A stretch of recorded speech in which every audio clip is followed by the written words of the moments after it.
One of the things that keeps this show alive for me is the fact that it's not a procedural, strictly.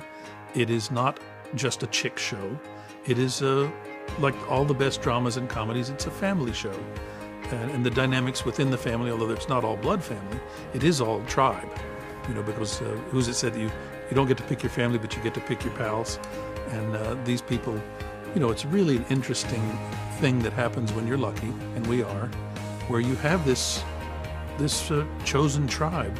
You have your good days and bad days with each individual, but at the end of the day, boy, it's great to come back from a hiatus and see these people, and then dive into this thing that we do, and to know that there's an audience for it.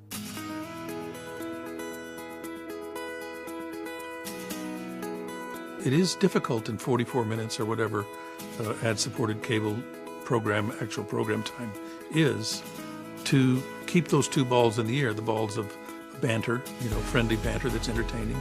And also we do discover a murder and solve a murder and catch a bad guy every show. So we're, you know, you can watch one or you can watch them all, and there are some overarching storylines, but for the most part, they should be standalone satisfying, and I think they are.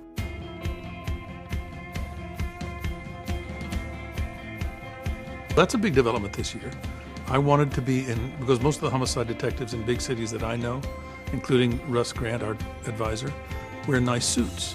And the previous regime here had me in misshapen, mismatched separates all the time. And I wanted to wear a suit once. No, she even had the wardrobe guy, you know, make sure they weren't too neat, you know. And now I asked in the off season, when we have a new showrunner and a new writing staff, I said, maybe I could wear a suit? All suits now.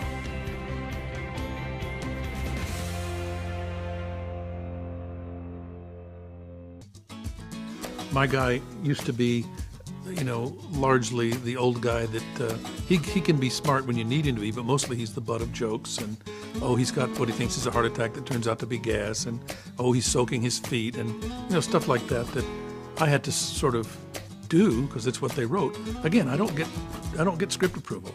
I get it. I have to shoot it. So it's done a couple of things: changing my outfit and changing the intelligence of the guy. Because he is a sergeant of detectives, so he's moving on up. And he's a smart guy. And he's a broadly experienced guy. In the backstory that I make up as we go along because I get a new piece of information. So I think he's now much more capable of either retiring or taking the lieutenant's exam and moving into, he's as high as he can get without getting into the political part of police administration, which he's always hated, and he was never a politic man. And in one of my favorite episodes for my guy, I turned in my badge rather than give up a confidential informant, because I knew as a street cop, once you give one up, you'll never get another. And they wouldn't let me slide on it, so I turned in my badge. And it cost me everything. It would have been my pension. You know, it was really intense. And they rescinded it, and they realized I was right, and I was brought back into the fold. But I don't know where I'm going either. I just know that I now have these avenues open to me. And in some conversations I had with the new staff, I think it's interesting because a lot of our audience is over 50. It's an interesting thing to explore, willingly leaving the workforce or desperately trying to stay in the workforce, just to entertain these possibilities and just to entertain these questions.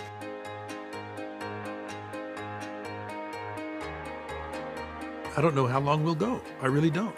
Nobody does, really. I mean, there may be people in corner offices that have an idea of how long they think, how many they'd like to have for their package to sell to other markets, but I'm not privy to that information.